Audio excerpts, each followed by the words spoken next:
Ladies, I'm sorry, y'all hurt my eyes. Y'all just like smoldering like the sun and just as bright in them beautiful dresses.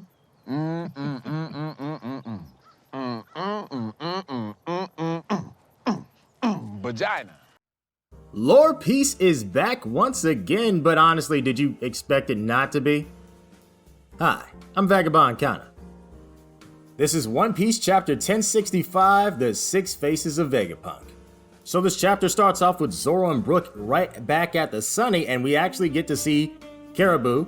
And Zoro and Brook, they're just like, oh, you're still here? Oh. And he's like, guys, I was hoping that you wouldn't drop me off at a government island, you know? So that would be great, if I could just kind of stay, you know what I'm saying? And it was like, and Zoro was like, well, thanks for helping our captain out. Peace out, yo. So this solidifies what a lot of people were saying, where they were like, okay, the Straw Hats know that Caribou is there, which it does make sense. Observation hockey is a thing. And also the barrel was chained up. So it does make a lot of sense, because it's like, why would you specifically chain up a barrel? Is the lid loose or something? Like, what's going on? Like, it's stuff like that. But anyways, that was a very quick scene. A very, very, very quick scene. Anyways, so we go back to Nami and the rest of the group, that section. And we see them going up escalators, and apparently this is the first time they've ever gone up escalators, which honestly, now that I think about it, yeah, that's true. They've never seen escalators before in their life. But anyways, so what happens here? Okay, after Lilith, she phases through this door, right? Because it's a phaseable door. The Straw Hats, they're confused, and then when they phase through this door, okay, I'm sorry, this is the most Dark Souls thing I have seen in One Piece. I'm sorry.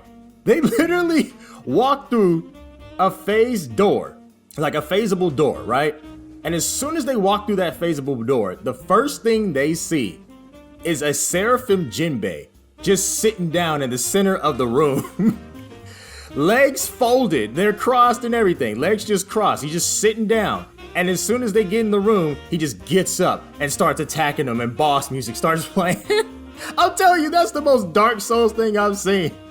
They walk into a random room, and they're like, what the heck am I looking at? And he just gets up and starts fighting them. Oh my god. What are they doing? What are you guys? You guys must actually be up.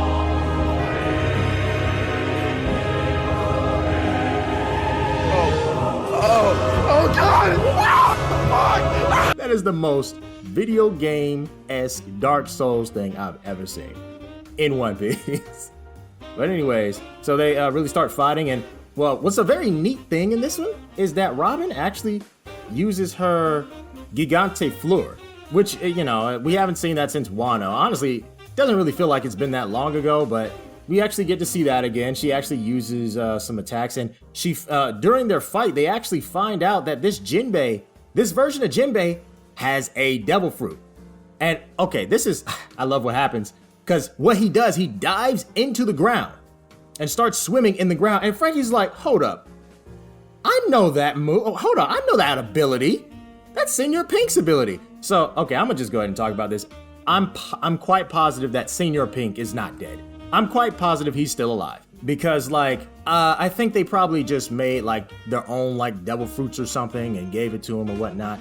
And that may answer the question of what they might do with, say, the Boa Seraphim and all that, because, the Boa Seraphim, it can't just be like a regular Seraphim. You need powers with the Boa Seraphim. At least I would assume you should. So maybe they created some artificial devil fruit and started doing stuff. Who knows? Who really knows? But more than likely, that is the case. So this Seraphim Jinbei is no joke. They get some decent hits on him. Sanji definitely gets a good hit on him. And then after a while of fighting, Frankie pulls out a radical beam, and then that makes the robots go, what the heck was that? Is that like a pacifista guy or something? Hold on, we gotta collect this data, because this Jinbei is still a child. We didn't really set him up for pacifista laser test yet. We didn't set him up for that. So it's hold on, we gotta collect this data real quick. And so I like the fact that they mentioned that this Seraphim Jinbei is still a child. And as it grows, it develops in its fighting style. So this You know, these things have the ability to grow and develop and get stronger, which I kind of assumed already, but it's nice to have it confirmed.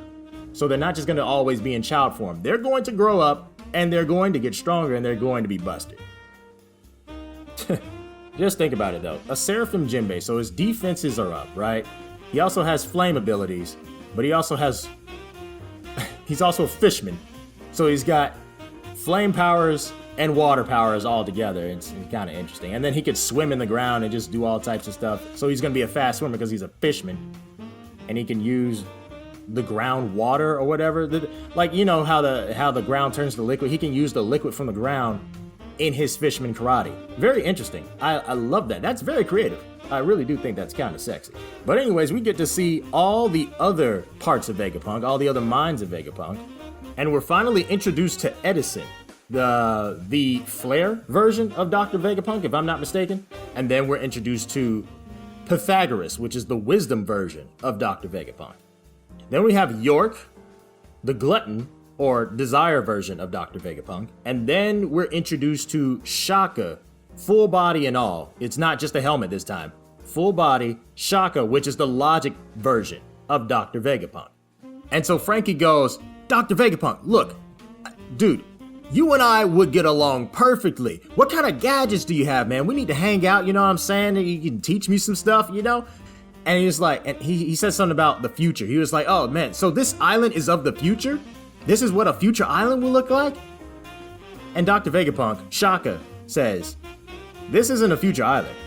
This is an island of the past, of a civilization from 900 years ago. And then we see old ruins of an ancient robot, and then the chapter ends right there. So I'd say it's a very solid chapter. Honestly, it was kind of short as well. It's not really a lot to talk about, but except for, you know, the lore that's soon to come, it's great for theory food, which, to be honest, pretty much just about anybody could have guessed this, considering that we have stuff with the moon and the ancient kingdom. You would kind of guess that their technology back in the past was advanced to some degree. But who really knows? I mean, I guess that was I don't want to say headcanon, I want to say theory. That's how I always looked at it, but you never really know. But hey, let's waste no time and get right into these Reddit questions.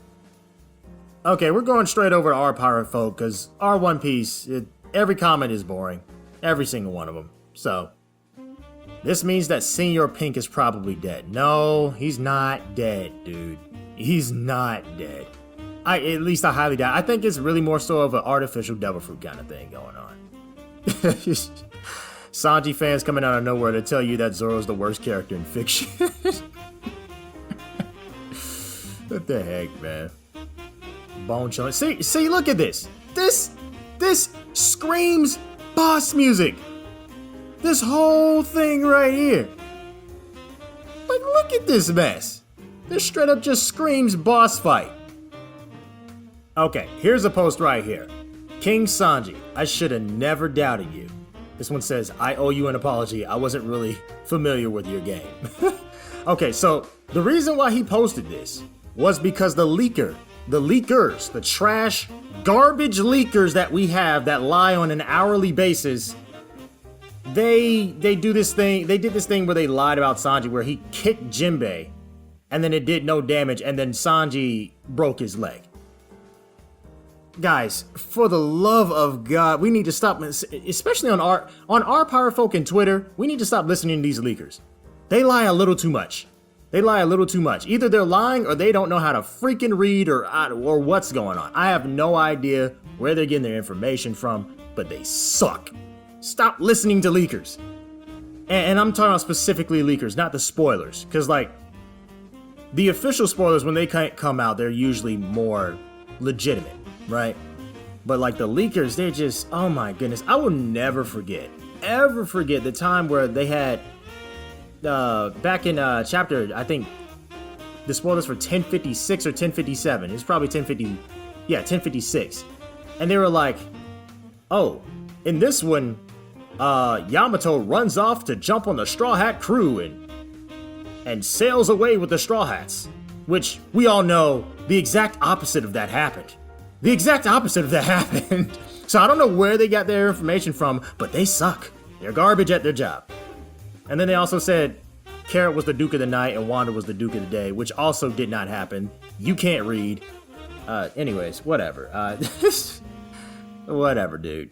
Can we just all agree to totally ignore that leaker for the rest of time? Yes, please, for the love of everything that is holy and pure in the universe. Please stop it. Please stop listening to these guys. They suck so bad. They're so trash. That's what you get for believing early spoilers. It's because his leg looked kind of crazy in the first panel, I'm guessing. Yeah, that's probably why, but, you know, if you look at the panel, you see that panel comes first, and then the panel where he actually hits the Seraphim Jinbei comes after. I don't know what kind of way they were reading. I have no idea, but they're just so bad at their job. They're so garbage. Alright, now it's time for our Carrot Opium session. Oh man, I can't believe we're there already. I mean, this video is going to be very short compared to the other chapter reviews. There's just not that much to talk about. It just isn't, and no one's really saying anything interesting, at least in my mind. So. Okay, so about 2 months ago, when everybody thought that Carrot was not going to join, certain individuals started talking a lot of smack, and this one in particular, this one, okay, I'm just gonna read what he says, but he was responding to a post talking about Carrot's handling in the story. This guy said, Carrot don't need a character arc to become the ruler of Zoe. She's going to be supported by the people around her and grow into her position. They aren't expecting her to be a full-fledged leader from the beginning, so she will get a character arc where in the future she will be a good leader, but it will be off-screen, which is fine since she's an irrelevant character ruling an island of irrelevant characters. Pedro's will was related to the dawn of the world. All Oda has to do is tie leading the Minks to the dawn of the world, which is pretty easy to do since we don't even know what the dawn of the world is. Inu and Neko would have wanted Pedro to become the leader, which is why they chose Carrot since she inherited Pedro's will. It's also not about the time in Whole Cake Island, it's about the experience there. The journey was also multiple days as they had to travel from Zoe to Whole Cake Island, then travel to Wano. Carrot joining the crew after becoming a background character is what would have made no sense. Becoming a part of the main cast is the most relevant thing a character can do, which isn't something that a background character can do. After the insane coping from the Carrot fandom, I don't want to hear this doesn't make sense. It's just lack of self-awareness since this was the most common sentiment toward the coping they did. Okay, so this guy, the reason why I'm talking about this person and his comment during the Carrot Opium session is mainly due to the fact that this Joker really sat here and said, it's fine since she's an irrelevant character ruling over an island of irrelevant characters. This guy, I definitely want to make sure that this comment is saved in the archives for when Carrot does join. Because this Joker here, he's talking a little too stupid. This isn't even the only comment. He has tons of comments, but he was talking a little too stupid on Reddit. And eventually we're gonna shut this guy down. Because in the future, man, when Carrot joins, I'm telling you, I'm gonna have a collage of comments that were absolutely stupid. Absolutely stupid. That should not have been said in the first place because it lacked common sense. This guy here, he's lacking a lot of common sense. Too much, actually. But, it's all good.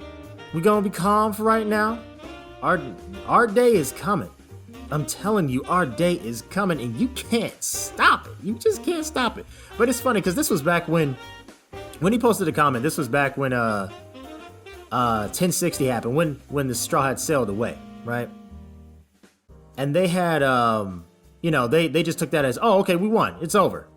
And I'm just like, okay, it's not over, actually. The story of Carrot isn't completed. But he doesn't think it matters because from his perspective, she's an irrelevant character, which doesn't make sense from a writing perspective. But we're gonna roast this guy in the future. We're gonna roast him very, very hard, but we're gonna wait till we get leverage. See, it's best to wait and be calm, be quiet for the time being, but we're going to remember this. We're going to remember this fella here. And it's crazy because they have all these weird, I see a lot of people having all these weird ideas, talking about stuff like, Oh my god, carrot doesn't make any sense, but pudding does. I can't with y'all. I can't with y'all. I can't with y'all. One of these days, I tell you. But you know what? It's a chill day. It's a chill day. You know, we're not going to do too much roasting today.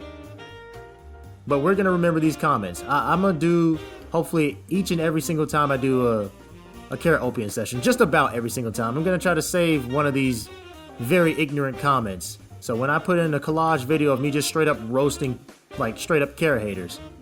Oh yeah, it's going to be a good day. Also want to get clips of King of Lightning roasting carrot and carrot fans. JD Legend, because you know he can't keep his mouth shut. And then Brago be making like little petty comments on the side. But I want to get those clips. I'm going to have to do some research that day. I'm going to do some hard research just to be petty. It's going to be a fun day, man. I tell you what. But I guess that's it for our Carrot Opium session. Hey, let me know what you guys think in the comment section. What do you think about this chapter? Make sure you guys like and subscribe as well. Don't forget about that. And with all that being said, Vagabond gone.